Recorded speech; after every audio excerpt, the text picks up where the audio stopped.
Hello students, welcome to the Bengal exam YouTube channel. তোমরা সবাই কেমন আছো?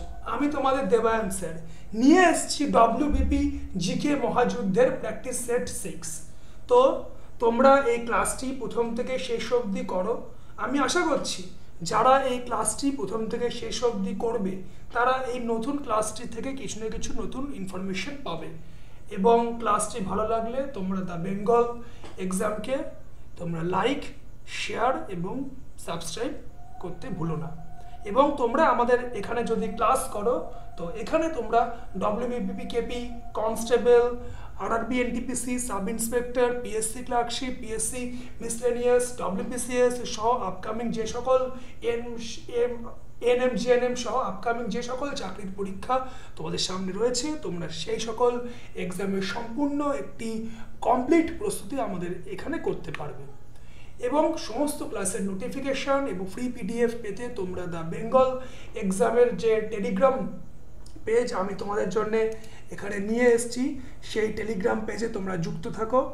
এবং ক্লাসটিকে ভালো লাগলে এখানে আমাদের ইউটিউব চ্যানেলও রয়েছে, সেখানে তোমরা গিয়ে সাবস্ক্রাইব করে দাও।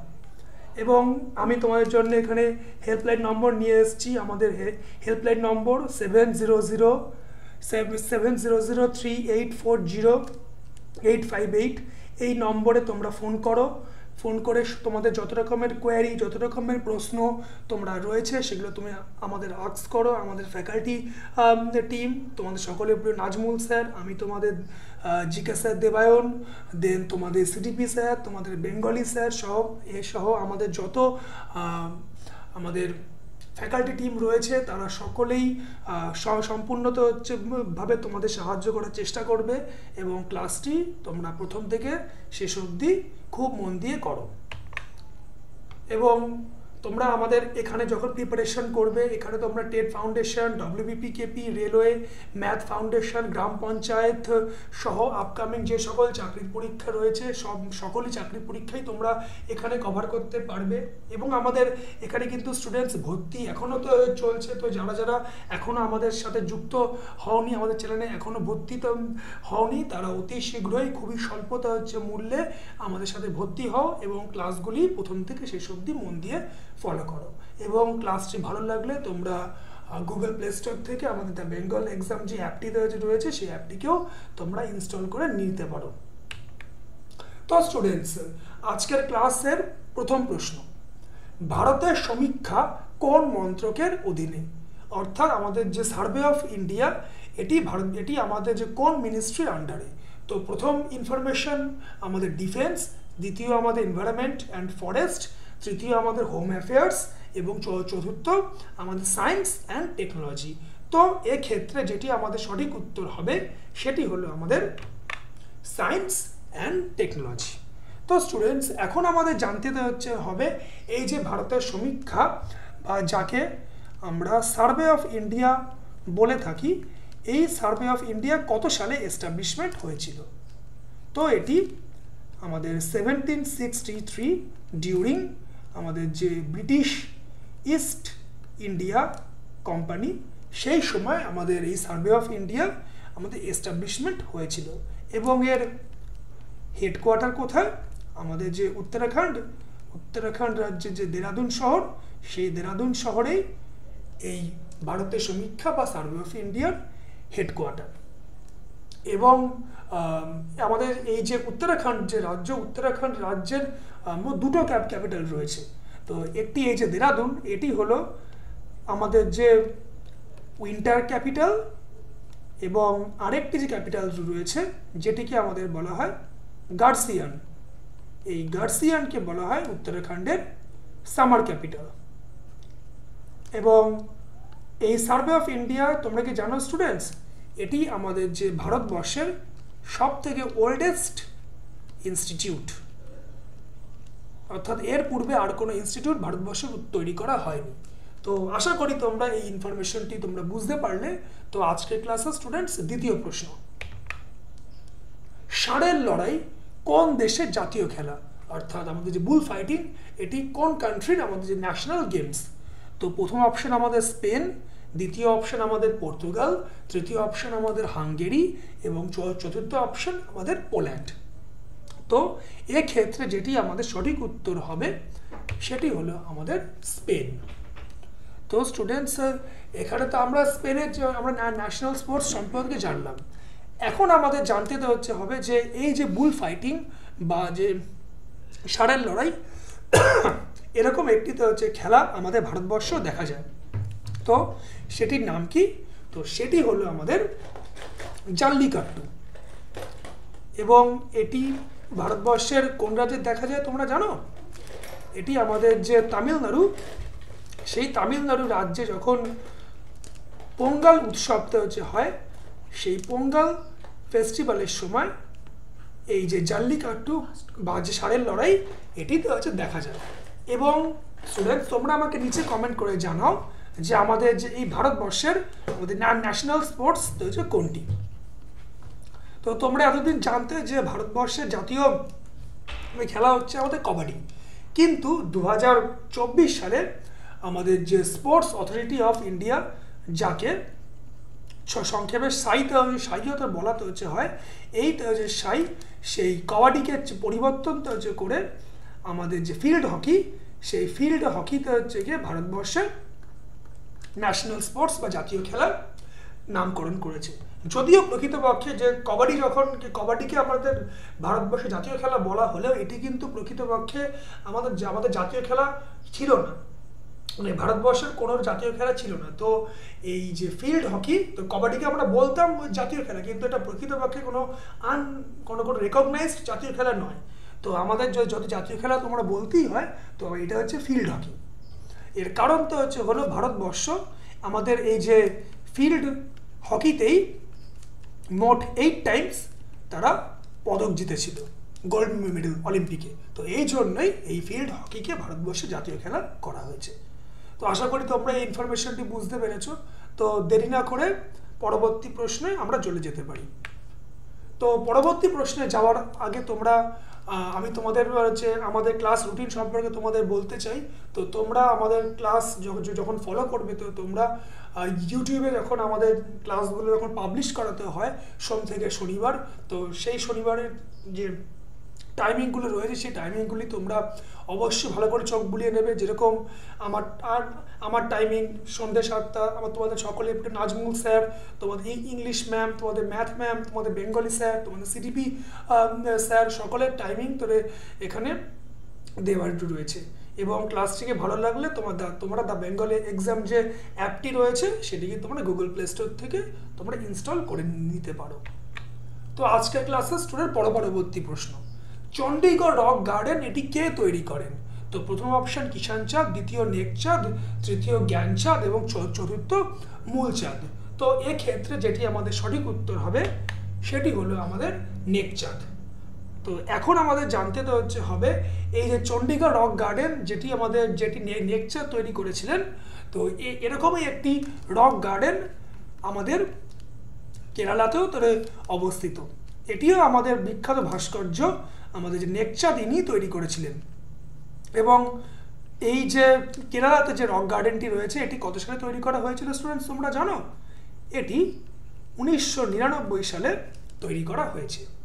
তো আশা করি তোমরা এই ইনফরমেশন থেকে তোমরা নতুন কিছু জানতে পারলে। তো আজকের ক্লাসের চতুর্থ প্রশ্ন, নিচের কোনটি সার্কের সদস্য নয়? এই প্রথম অপশন তোমাদের ভুটান, দ্বিতীয় তোমাদের নেপাল, তৃতীয় সিঙ্গাপুর এবং চতুর্থ হলো আমাদের মালদ্বীপস। তো এক্ষেত্রে যেটি আমাদের সঠিক উত্তর হবে স্টুডেন্টস, সেটি আমাদের সিঙ্গাপুর।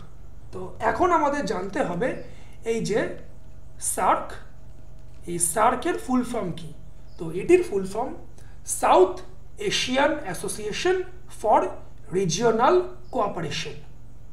এবং এটি কত সালে এস্টাবলিশমেন্ট হয়েছে স্টুডেন্টস? 1985 সালে। এবং স্টুডেন্টস তোমরা কি জানো এই সার্কের হেডকোয়ার্টার কোথায় অবস্থিত?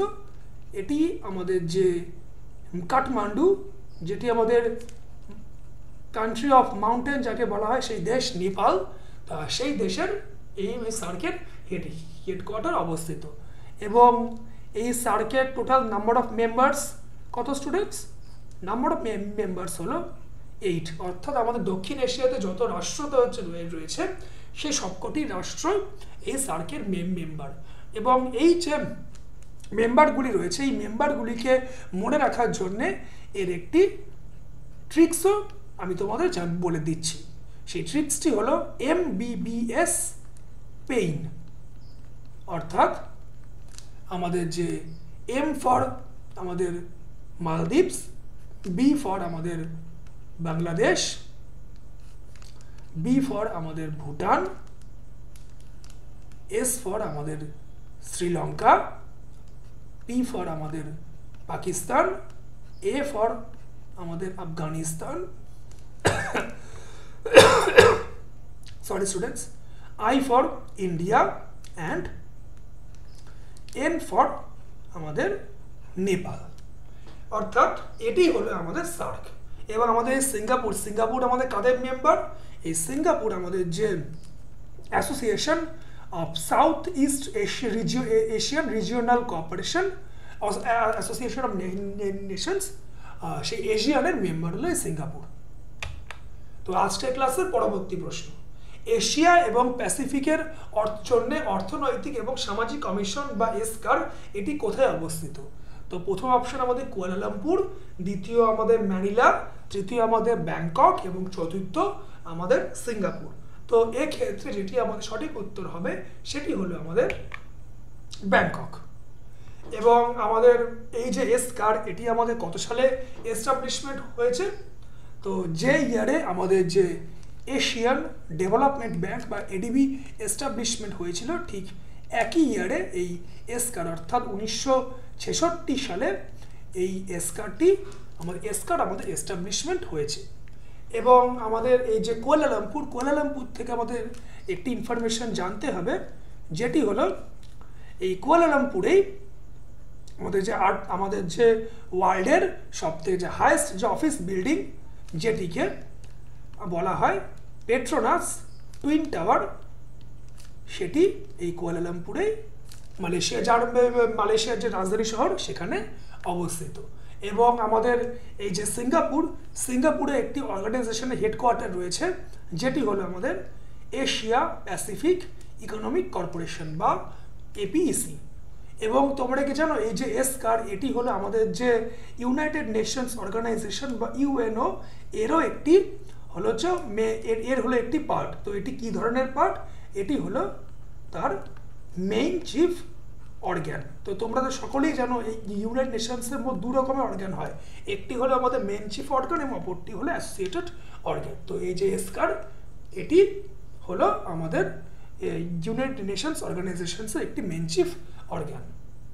তো আশা করি তোমরা এই ইনফরমেশনটি বুঝতে পেরেছ। তো আজকের ক্লাসের ষষ্ঠ প্রশ্ন, পদ্ম আকৃতির মার্বেল পূজার ঘর কোথায় অবস্থিত? তো প্রথম অপশন আমাদের মুম্বাই, দ্বিতীয় আমাদের পুনে, তৃতীয় দিল্লি এবং চতুর্থ আমাদের আগ্রা। তো এক্ষেত্রে যেটি আমাদের সঠিক উত্তর হবে সেটি হলো আমাদের দিল্লি। এবং আমাদের এই যে মুম্বাই তোমরা দেখতে পাচ্ছ, এই মুম্বাইকে কি বলা হয়? এটিকে বলা হয় ভারতবর্ষের ফাইন্যান্সিয়াল সিটি বা ফাইন্যান্সিয়াল হাব বা বিজনেস সিটি। এবং আমাদের যে এই যে পুনেতে আমাদের একটি ইনস্টিটিউটের হেডকোয়ার্টার রয়েছে, সেটি কি স্টুডেন্টস? সেটি হলো central film and television research institute.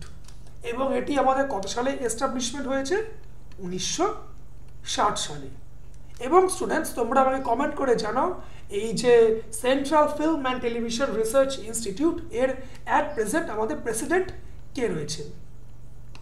তো তিনি হলেন আমাদের বিখ্যাত আমাদের যে ফিল্ম স্টার ডক্টর আর মাধবন। এবং আমাদের এই যে আগ্রা এটি হলো আমাদের ভারতবর্ষের প্রথমবার যে 3টে ইউনেস্কো সাইট স্ট্যাটাস পেয়েছে, প্রথম 4টে যে ইউনেস্কো সাইট স্ট্যাটাস পেয়েছিল 1984 সালে, যে আগ্রা, দেন আমাদের তাজমহল, দেন আমাদের অজন্তা কেভস এবং আমাদের যে ইলোরা কেভস, তার মধ্যে একটি। এবং আমাদের যে এই যে মুম্বাইতে একটি পোর্ট রয়েছে যেটিকে আমাদের বলা হয় JL নেহেরু পোর্ট বা নবসেবা পোর্ট আগে বলা হতো। এটি ভারতবর্ষের সবথেকে বিজিয়েস্ট পোর্টও বটে। তো এই ষষ্ঠ প্রশ্নটি তোমরা সকলের কাছে ইনফরমেশনগুলি ক্লিয়ার হলো। তো যারা এখন আমাদের সাথে যুক্ত হওনি তারা আমাদের এই যে অ্যাডমিশন নম্বর 7003840858 এই নম্বরটি রয়েছে, তোমরা এখানে কল করে তোমাদের যত রকমের কোয়েরি আমাদের সাথে তোমরা ডিসকাস করতে পারো। তো আজকের ক্লাসের সপ্তম প্রশ্ন, এশিয়ান ডেভেলপমেন্ট ব্যাংক বা ADB এর সদর দপ্তর কোথায়? তো নিউ দিল্লি, ম্যানিলা, টোকিও এবং কলম্বো। তো এক্ষেত্রে যেটি আমাদের সঠিক উত্তর হবে সেটি হলো আমাদের ম্যানিলা। এবং আমাদের এই যে ADB বা এশিয়ান ডেভেলপমেন্ট ব্যাংক, এটি আমাদের কত সালে এস্টাবলিশমেন্ট হয়েছে স্টুডেন্টস? 1966 সালে। এবং এই যে ম্যানিলা, এটি কোন দেশের রাজধানী শহর তোমরা জানো স্টুডেন্টস? এটি আমাদের যে ফিলিপিন্স, এই ফিলিপিন্সের রাজধানী শহর।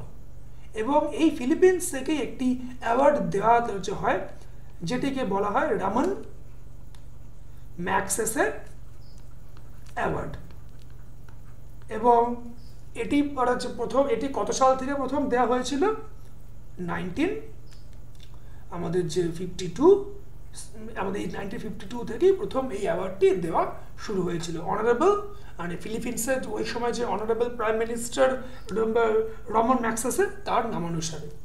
এবং আমাদের ভারতবর্ষে থেকে প্রথম যিনি এই অনারেবল রামন ম্যাগসেসে অ্যাওয়ার্ড পান তিনি হলেন ডক্টর আচার্য বিনোবা ভাবে।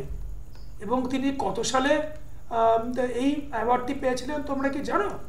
তো 1955 সালে। এবং এই রামন ম্যাগসেসের যে অ্যাওয়ার্ড, এটিকে একটি নিকনেম নেও আমাদের কাছে পরিচিত। তো সেটি কি students? Nobel prize of Asia. ঠিক যেরকমভাবে আমাদের নোবেল প্রাইজ হয়, তো এই রামন ম্যাগসেসের অ্যাওয়ার্ডকেও আমাদের নোবেল প্রাইজ অফ এশিয়া বলা যেতে পারে, বলা হয়ে থাকে। তো আশা করি তোমরা এই সপ্তম ইনফরমেশনটি তোমরা বুঝতে পেরেছো। তো আজকের ক্লাসের পরবর্তী প্রশ্ন নাম্বার 8, ভারত কখন আন্তর্জাতিক সুনামি সতর্কীকরণ ব্যবস্থায় যোগ দেয়? অর্থাৎ ইন্টারন্যাশনাল সুনামি যে ওয়ার্নিং সেন্টার, এটি কত সালে প্রথম ভারত এতে যোগদান করে? তো 2004, 2005, 2006 এবং 2007। তো এক্ষেত্রে যেটি আমাদের সঠিক উত্তর সেটি 2007। তো এখন আমাদের জানতে হবে এই যে ইন্টারন্যাশনাল সুনামি ওয়ার্নিং সেন্টার, এটি আমাদের এটির হেডকোয়ার্টার কোথায় অবস্থিত? তো এটি আমাদের যে জাপানের যে রাজধানী শহর টোকিও সেখানে অবস্থিত। ঠিক একইভাবে আমাদের যে ভারতবর্ষে যে ন্যাশনাল সুনামি ওয়ার্নিং সেন্টার যে রয়েছে, তো সেটি কোথায় অবস্থিত স্টুডেন্টস? এই যে হেডকোয়ার্টার, তো এটির হেডকোয়ার্টার আমাদের যে হায়দ্রাবাদ, সে হায়দ্রাবাদ তেলেঙ্গানা রাজ্যের যে রাজধানী শহর সেখানে অবস্থিত। এবং এই যে হায়দ্রাবাদের স্টুডেন্টস, ভারতবর্ষের প্রথম আমাদের যে ফরেস্ট ইউনিভার্সিটি, এটিকে তৈরি করা হয়েছে।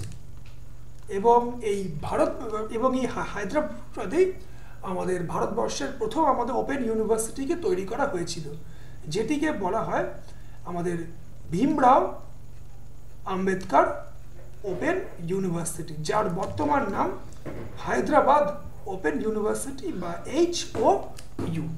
তো আশা করি তোমরা এই ইনফরমেশনটি তোমরা বুঝতে পেরেছো। তো আমি তোমাদের যে ইনফরমেশনগুলি দিচ্ছি স্টুডেন্টস, তো তোমরা কিন্তু অবশ্যই ইনফরমেশনগুলি নোট ডাউন করে নেবে। তো আজকের ক্লাসে স্টুডেন্টস পরবর্তী প্রশ্ন, বিশ্বের একমাত্র ভাসমান জাতীয় উদ্যান বা ফ্লোটিং ন্যাশনাল পার্ক কোথায় অবস্থিত? তো মণিপুর, কুয়ালালামপুর, বিলাসপুর এবং দিশপুর। এবং এক্ষেত্রে যেটি আমাদের সঠিক উত্তর সেটি হলো আমাদের মণিপুর। তো তোমরা সকলেই জানো যে এই মণিপুরে বর্তমানে খুবই গন্ডগোল চলছে। তো মণিপুরের যে অ্যাট প্রেজেন্ট যে honourable chief minister N Biren Singh, তার বাড়িতেও হামলা করা হয়েছে। তো আশা করি এই গন্ডগোল থেমে যাবে। তো এখন এখন আমরা এই মণিপুরের সম্পর্কে বেশ কিছু ইনফরমেশন জানবো। তো এই যে তোমরা যে এই ভাসমান জাতীয় উদ্যান বা যে ফ্লোটিং ন্যাশনাল পার্ক দেখতে পাচ্ছ, এটির নাম কি? তো এটি কৈবুল লামজাও ন্যাশনাল পার্ক নামে আমাদের কাছে পরিচিত। এবং এই কৈবুল লামজাও ন্যাশনাল যে পার্কটি, এটি আমাদের কোন লেকের পার্ক স্টুডেন্টস তোমরা জানো? এটি আমাদের যে লোকটাক লেক, সেই লোকটাক লেকের একটি পার্ট, অ্যাসোসিয়েটেড পার্ট। এবং এই যে ভাসমান জাতীয় যে উদ্যানে একটি অ্যানিম্যাল দেখা যায় যাকে বলা হয় আমাদের সাংঘাই ডিয়ার। এই সাংঘাই ডিয়ারের নামানুসারে এই মণিপুরে আরও একটি ফেস্টিভ্যাল অনুষ্ঠিত হয় যাকে বলা হয় সাংঘাই ফেস্টিভ্যাল। এবং এই যে আমাদের কৈবুল লামজাও যে ভাসমান যে জাতীয় উদ্যানটি, এটি কী কারণে ভাসমান তোমরা জানো? আমাদের যে এই লোকটাক লেকের তলদেশে যে যত রকমের মৃত উদ্ভিদ এবং প্রাণীতে হচ্ছে জলের তলায় চাপা পড়ার ফলে যে আমাদের যে ফুমিটস, এই ফুমিটস তৈরিতে হয়, সেই ফুমিটস তৈরিতে হওয়ার জন্যে এই লেকটিকে দূর থেকে দেখে মনে হয় যেন সম্পূর্ণভাবে জলের উপরে ভাসছে। তো আশা করি তোমরা এই ইনফরমেশনটি বুঝতে পেরেছো স্টুডেন্টস। তো আজকের ক্লাসে 10ম প্রশ্ন, নিচের কোনটি রাস্তার সর্বাধিক সংখ্যক নির্বাধিত যানবাহন রয়েছে? অর্থাৎ নিচের নিম্নলিখিত কোন শহরে সব থেকে বেশি রেজিস্টার্ড ভেহিকেল রয়েছে? তো মুম্বাই, কলকাতা, দিল্লি এবং চেন্নাই। এবং যেটি সঠিক উত্তর হবে সেটি আমাদের দিল্লি। তো এখন আমাদের জানতে হবে আমাদের এই যে আমাদের যে সকলে প্রিয় শহর যে কলকাতা, এই কলকাতার নিকনেম কি? তো সেটি হলো আমাদের তোমাদের সকলেরই জানা সিটি অফ জয় বা আনন্দ নগরী। এবং আরেকটি নামেও কলকাতাকে বলা হয়, যেটিকে বলা হয় আমাদের সিটি অফ প্যালেসেস। এবং মুম্বাই তো আমি তোমাদের একটু আগেই বললাম, আমাদের এটাকে বলা হয় আমাদের ভারতবর্ষের ফাইন্যান্সিয়াল হাব বা বিজনেস ক্যাপিটাল ও বলা হয়। এবং আমাদের এই চেন্নাই আমাদের কোন রাজ্যের রাজধানী শহর? এটি আমাদের তামিলনাড়ু রাজ্যের রাজধানী শহর। তো তোমাদের আশা করি এই ইনফরমেশনটি ক্লিয়ার হয়েছে। তো আজকের ক্লাসের 11 নম্বর প্রশ্ন, চলো আমরা দেখি কি রয়েছে। ইন্ডিয়া টুডে হলো, অর্থাৎ ইন্ডিয়া টুডে কি? A stagnant mass of people, former British India minus Pakistan, are now magazine mainly devoted to current affairs, and the unknown India member of United Nations. তো এক্ষেত্রে যেটি আমাদের সঠিক উত্তর হবে সেটি হলো আমাদের আর now magazine mainly devoted to current affairs. তো এক্ষেত্রে আর কোনো ইনফরমেশন তোমাদের কাছে এখানে আমার দেওয়ার নেই। তো পরবর্তী প্রশ্নে আমরা মুভ করতে পারি। তো 12 নম্বর প্রশ্ন কি রয়েছে? ZSI বা জুওলজিক্যাল সার্ভে অফ ইন্ডিয়া এর সদর দপ্তর কোথায় অবস্থিত? তো মুম্বাই, দিল্লি, কলকাতা এবং চেন্নাই। তো এক্ষেত্রে যেটি আমাদের যে সঠিক উত্তর হবে সেটি হলো আমাদের কলকাতা। তো এখন আমাদের জানতে হবে এই যে ZSI বা জুওলজিক্যাল সার্ভে অফ ইন্ডিয়া এটি কত সালে এস্টাবলিশমেন্ট হয়েছে? তো এটি আমাদের 1916 সালে এস্টাবলিশমেন্ট হয়েছে। এবং এটি আমাদের কলকাতার কোথায় অবস্থিত? আমাদের যে আলিপুর, তো সেখানে এটি অবস্থিত। এবং আমাদের যে অ্যাট প্রেজেন্ট আমাদের যে ZSI বা জুওলজিক্যাল সার্ভে অফ ইন্ডিয়ার ডিরেক্টর কে রয়েছেন? তো তিনি একজন মহিলা এবং তার নাম হলো আমাদের অনারেবল, তিনি একজন সিনিয়র মোস্ট ISO বটেন, IFS অফিসারও বটেন, দৃষ্টি মুখার্জি। তো আশা করি তোমরা এই ইনফরমেশনটি তোমরা বুঝতে পারলে। তো আমি তোমাদের যে নতুন নতুন ইনফরমেশনগুলি দিচ্ছি, তো সেই ইনফরমেশনগুলি কিন্তু তোমরা অবশ্যই নোট ডাউন করে নেবে। তো আজকের ক্লাসের পরবর্তী প্রশ্ন, ট্রিনিটি কলেজের প্রথম মর্যাদা পাওয়া প্রথম এশিয়ান কে? এই যে ট্রিনিটি কলেজ, এটি হলো আমাদের যে ইউনাইটেড যে কিংডম বা UK তার একটি বিখ্যাত কলেজ। শুধুমাত্র UK বলে না, সারা পৃথিবীরই একটি বিখ্যাত কলেজ। তো প্রথম অপশন আমাদের অমর্ত্য সেন, দেন আমাদের মহেন্দ্র চৌধুরী, তৃতীয় আমাদের নিরাজ সিং চৌধুরী, চতুর্থ আমাদের কেতরিমা সেন। তো এক্ষেত্রে যেটি আমাদের সঠিক উত্তর হবে সেটি হলো আমাদের অমর্ত্য সেন। তো এখন আমাদের জানতে হবে এই যে অমর্ত্য সেন, এই অমর্ত্য সেন প্রথম কত সালে নোবেল প্রাইজ পান। তো তিনি 1992 সালে প্রথম নোবেল প্রাইজ পেয়েছিলেন। এবং তিনি কোন বিষয়ের উপর নোবেল প্রাইজ পান তিনি জানেন?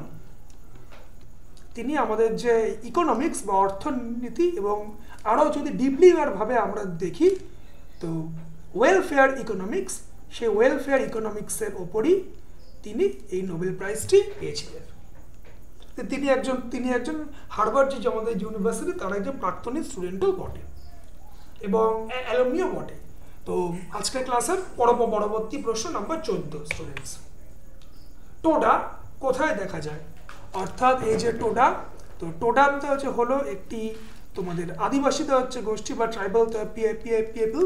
তো এটি ভারতবর্ষের কোথায় দেখা যায়? তো এমপি, তামিলনাড়ু, রাজস্থান এবং অরুণাচল প্রদেশ।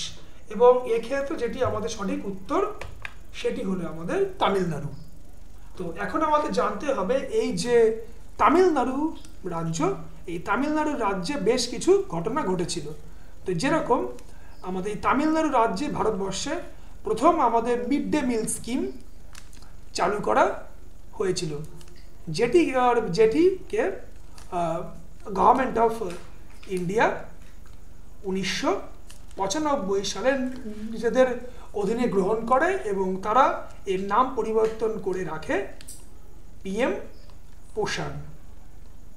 এবং আমাদের যে রাজ্য ওয়েস্ট বেঙ্গল, এটি সর্বশেষ 2002 সালে এই আমাদের যে এই মিড ডে মিল স্কিমটিকে তাদের মধ্যে গ্রহণ করেছিল।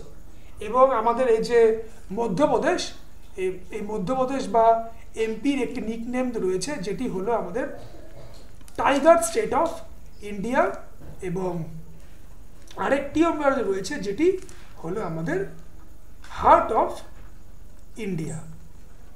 এবং আমাদের এই যে রাজস্থানেই ভারতবর্ষের প্রথম আমাদের যে 3 টায়ার পঞ্চায়েতি রাজ, যেটি আমাদের 1959 সালে প্রথম হয়েছিল আমাদের যে বলবন্ত রায় মেহতা কমিটির সুপরামর্শে রাজস্থানের যে নাগৌর ডিস্ট্রিক্টের সেখানেই যে এই 3 টায়ার পঞ্চায়েত রাজ সিস্টেম তৈরি হয়েছিল। এবং এই যে অরুণাচল প্রদেশ 2024 সালে এই রাজ্যেই ভারতবর্ষের সবথেকে উচ্চতম টানেল, যেটিকে আমাদের সেলার টানেলও বলা হয়, সেই সেলার টানেলকে আমাদের যে honourable prime minister Narendra Modi তিনি উদ্বোধন করেছেন। তো আশা করি স্টুডেন্টস তোমরা এই ইনফরমেশনটি বুঝতে পেরেছো। তো আজকের ক্লাসের পরবর্তী প্রশ্ন, মাদাই আদিবাসী উৎসব কোন রাজ্যের সাথে যুক্ত? তো ত্রিপুরা, ছত্তিশগড়, তামিলনাড়ু এবং হিমাচল প্রদেশ। তো এক্ষেত্রে যেটি আমাদের সঠিক উত্তর সেটি হলো আমাদের ছত্তিশগড়। তো এই যে ছত্তিশগড় রাজ্য, এই ছত্তিশগড় রাজ্যে একটি ওয়াটারফলস রয়েছে যেটিকে আমাদের বলা হয় চিত্রকূটে ফলস। এবং এটি স্টুডেন্টস তোমরা জানো কোন নদীর ওপরে? এটি ইন্দ্রাবতী নদীর ওপরে অবস্থিত। এবং এই যে চিত্রকূটে ফলস, এর একটি নিকনেমও রয়েছে, সেটি কি স্টুডেন্টস তোমরা আমাকে নিচে কমেন্ট করে জানাও।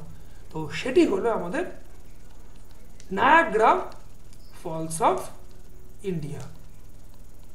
তো আশা করি তোমরা এই ক্লাসটিতে থেকে উপকৃত হচ্ছ এবং তোমরা যে নতুন যে ইনফরমেশন গুলি পাচ্ছ তোমরা অবশ্যই সেই ইনফরমেশনগুলিকে নোট ডাউন করে নেবে। তো এরকমই আরও নতুন ইনফরমেশন পাওয়ার জন্য তোমরা আমাদের এই বেঙ্গল এক্সামের সঙ্গে যুক্ত হও। আমি তোমাদের জন্য এখানে অ্যাডমিশন নম্বর আমাদের 7003840858 নম্বর তোমার জন্য রেখে দিয়েছি।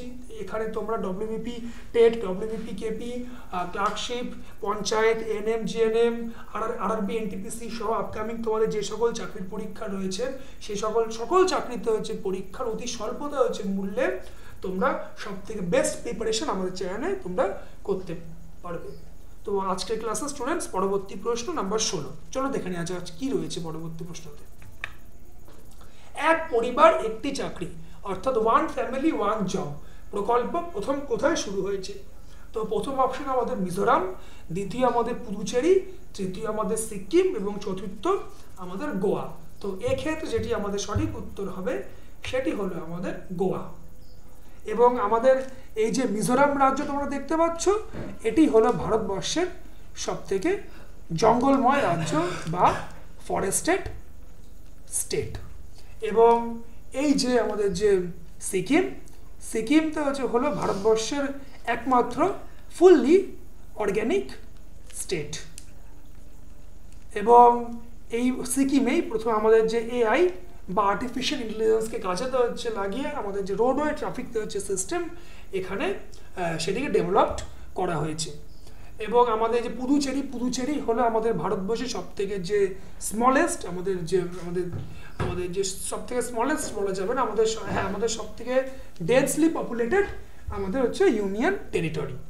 এবং আমাদের এই যে গোয়া তো আমাদের ভারতবর্ষের সবথেকে স্মলেস্ট হচ্ছে স্টেট, যার জিওগ্রাফিক্যাল এরিয়া হলো অ্যাপ্রক্স 3732 স্কোয়ার কিলোমিটার। এবং এই গোয়াতেই একটি এয়ারপোর্ট রয়েছে যাকে বলা হয় ডক্টর মনোহর পারিক্কর ইন্টারন্যাশনাল এয়ারপোর্ট বা মোপা ইন্টারন্যাশনাল এয়ারপোর্ট, যেটি আমাদের ভারতবর্ষের একটি গ্রিনফিল্ড এয়ারপোর্টও বটে। তো আশা করি তোমরা ইনফরমেশনটি বুঝতে পেরেছ। তো পরবর্তী প্রশ্ন নম্বর 17 চলো দেখে নেওয়া যাক। তো 17 নম্বর প্রশ্ন, নিচের কোনটি উচ্চ মূল্যের ভারতীয় নোটের ব্যবহার নিষিদ্ধ করেছে? অর্থাৎ আমাদের যে হাই ভ্যালু ইন্ডিয়ান কারেন্সি, অর্থাৎ আমাদের যে 500 এবং আমাদের যে 2000-এর নোট, এটি কোন দেশ ব্যান করেছে? তো প্রথম আমাদের ভুটান, দ্বিতীয় আমাদের মালদ্বীপস, তৃতীয় আমাদের শ্রীলঙ্কা এবং চতুর্থ আমাদের নেপাল। এবং আমাদের যেটি সঠিক উত্তর হবে সেটি হলো আমাদের নেপাল। তো এখন আমাদের জানতে হবে এই যে নেপাল, এই নেপালের নিকনেম কি? তো সেটি হলো আমাদের ল্যান্ড অফ মাউন্টেন বা পর্বতের দেশ। এবং আমাদের এই যে ভুটানের আমাদের যে কারেন্সি বা মুদ্রা তার নাম কি? তো সেটি হলো আমাদের ভুটানিজ নগুলট্রাম। এবং আমাদের এই যে মালদ্বীপস, এই মালদ্বীপসের আমাদের কারেন্সির নাম কি স্টুডেন্টস? তো সেটি হলো আমাদের MMR বা মালদিভিয়ান রুপিয়া। এবং শ্রীলঙ্কার কারেন্সি তো তোমরা সকলেই তার হচ্ছে জানো স্টুডেন্টস, সেটি হলো আমাদের LKR বা শ্রীলঙ্কান রুপি। তো আশা করি তোমরা ইনফরমেশনটি স্টুডেন্টস বুঝতে পেরেছো। তো আজকের ক্লাসের পরবর্তী প্রশ্ন number 18, the algebra of infinity justice বইটি কে লিখেছেন? তো প্রথম অপশন আমাদের অনুরাগ মাথুর, দ্বিতীয় আমাদের অরুন্ধতী রয়, তৃতীয় আমাদের রোহিন্টন মিস্ত্রি এবং চতুর্থ আমাদের বিক্রম শেঠ। এবং এক্ষেত্রে যেটি আমাদের সঠিক উত্তর হবে সেটি হলো আমাদের অরুন্ধতী রয়। এবং এই অরুন্ধতী রয় সম্বন্ধে আমাদের একটি ইনফরমেশন জানতে হবে। এই অরুন্ধতী রয় 1997 সালে আমাদের যে লিটারেচারের সবথেকে যে হাইয়েস্ট অ্যাওয়ার্ড যেটিকে বলা হয় বুকার প্রাইজ, তিনি এটি পেয়েছিলেন। এবং তিনি কোন বইয়ের জন্য পেয়েছিলেন তোমরা কি জানো? তিনি যে বইয়ের জন্য পেয়েছিলেন সেটি হলো গড অফ স্মল থিংস। তো আশা করি তোমরা ইনফরমেশনটি স্টুডেন্টস বুঝতে পারলে। তো আজকের ক্লাসের তোমার পরবর্তী প্রশ্ন নাম্বার 19 চলো দেখে নেওয়া যাক। দক্ষিণ ভারতের ম্যানচেস্টার বা ম্যানচেস্টার অফ সাউথ ইন্ডিয়ার নিচের মধ্যে কোন শহরকে বলা হয়? তো তিরুবনন্তপুরম, কোয়েম্বাটুর, ব্যাঙ্গালোর এবং মাদুরাই। এবং এক্ষেত্রে যেটি আমাদের সঠিক উত্তর হবে সেটি হলো আমাদের কোয়েম্বাটুর। তো আমাদের যে কোয়েম্বাটুর তো হলো আমাদের দক্ষিণ ভারতের ম্যানচেস্টার। তো তোমরা আমাকে জানাও ঠিক একইভাবে আমাদের উত্তর ভারত বা আমাদের যে নর্থ ইন্ডিয়া এর ম্যানচেস্টার কাকে বলা হয়? তো উত্তর ভারতের ম্যানচেস্টার বলা হয় আমাদের কানপুর, যেটি আমাদের উত্তরপ্রদেশ রাজ্যের সবথেকে বৃহত্তম হচ্ছে শহর, সেই কানপুরকে বলা হয়। এবং এই যে বেঙ্গালুরু, এই বেঙ্গালুরু শহর, যেটি আমাদের কর্ণাটক রাজ্যের রাজধানী, সেখানে ভারতবর্ষের প্রথম আমাদের যে 3D প্রিন্টেড আমাদের যে পোস্ট অফিস, এটি তৈরি করা হয়েছে। এবং আমাদের এই যে মাদুরাই, যেটি আমাদের তামিলনাড়ু রাজ্যে অবস্থিত, এর একটি নিকনেম রয়েছে কি স্টুডেন্টস? তো সেটিকে আমাদের বলা হয় স্লিপলেস সিটি, অর্থাৎ ঘুমহীন শহর। তো আশা করি তোমরা স্টুডেন্টস এই ইনফরমেশনটি তোমরা বুঝতে পেরেছো। তো ক্লাসটিকে ভালো লাগলে তোমরা আমাদের যে গুগল প্লে স্টোরে যে দ্য বেঙ্গল এক্সামের যে অ্যাপটি রয়েছে, সেই অ্যাপটিকে তোমরা ইনস্টল করতে পারো এবং আমাদের সাথে তোমরা যুক্ত হয়ে আমাদের সমস্ত ক্লাসগুলিকে তোমরা ফলো করতে পারো। তো আজকের ক্লাসের স্টুডেন্ট শেষ এবং অন্তিম প্রশ্ন। ডিসেম্বর 1 সারা বিশ্বে পালিত হয় কোন দিন হিসাবে? তো world health day, world AIDS day, world habitat day এবং ওয়ার্ল্ড হিউম্যান রাইটস ডে। তো এক্ষেত্রে যেটি আমাদের কাছে সঠিক উত্তর, সেটি হলো আমাদের ওয়ার্ল্ড এইডস ডে, অর্থাৎ আমাদের যে এইচআইভি মানে হিউম্যান ইমিউনো ডেফিসিয়েন্সি ভাইরাস, যে এই এইচআইভি ডে, সেটিকে আমাদের এই দিনেই প্রথম পালন করা হয়, প্রত্যেক বছর পালন করা হয়। তো এখন আমাদের জানতে হবে এই যে ওয়ার্ল্ড হেলথ ডে, এটি আমাদের কত সালে আমাদের সেলিব্রেট, কোন দিন আমাদের পালন করা হয় প্রত্যেক বছর? তো সেটি হলো আমাদের 7th মে। এবং আমাদের ডিসেম্বর তো হচ্ছে মাসের যে আমাদের যে 4th ডিসেম্বর, সরি আমাদের যে 8th ডিসেম্বর, এটি কোন দিন হিসেবে পালন করা হয়? আমাদের নেভি ডে। এই দিন এবং আমাদের ডিসেম্বর মাসেই আমাদের যে 4th ডিসেম্বর, এটি আমাদের যে বিএসএফ অর্থাৎ বর্ডার সিকিউরিটিতে হচ্ছে ফোর্স, সেই বিএসএফ রাইজিং ডে হিসাবেও এটি আমাদের সেলিব্রেট করা হয়। তো স্টুডেন্টস, আজকের ক্লাস আমি তোমাদের জন্য এখানেই সমাপ্ত করলাম। দেখা হচ্ছে তোমাদের সাথে আমাদের পরবর্তীতে হচ্ছে ক্লাসে, আরআরবি এনটিপিসির একটি নতুন হচ্ছে ক্লাসে। তো ততক্ষণের জন্য তোমরা ভালো থাকো, সুস্থ থাকো। ক্লাসটিকে ভালো লাগলে তোমরা আমাদের দ্য বেঙ্গল এক্সামকে লাইক, শেয়ার এবং আমাদের ইউটিউব চ্যানেলকে তোমরা সাবস্ক্রাইব করে দাও। এবং আমাদের যে টেলিগ্রাম পেজ রয়েছে, সেখানেও তোমরা জয়েন হতে পারো। আমাদের যে ফেসবুক পেজ, আমাদের ইনস্টাগ্রামতে হচ্ছে পেজ, আমাদের নিজস্ব শর্টস রয়েছে, সেই শর্টসগুলো তোমরা ফলো করতে পারো। আমাদের নতুন নতুন আমরা ট্রিক্স, নতুন আমরা বিভিন্ন মজাদার জিনিস আমরা প্রত্যেক দিন প্রত্যেক সময় তোমাদের জন্য নতুনভাবে আমরা তুলে ধরি। এবং তোমাদের আপকামিং যে সকল পরীক্ষাতে রয়েছে, সেই পরীক্ষাগুলো তোমরা খুব মন দিয়ে দাও, খুব মন দিয়ে আমাদের এখানে ক্লাস করো। আশা করি তোমরা এই ক্লাসগুলিতে করলে অনেক নতুন ইনফরমেশন তোমরা এই ক্লাস থেকে পেতে পারবে। তো আজকের ক্লাস আমি তোমাদের জন্য স্টুডেন্টস এখানেই সমাপ্ত করলাম। দেখা হচ্ছে তোমাদের সাথে আমার পরবর্তী সেশনে। ততক্ষণের জন্য গুড নাইট।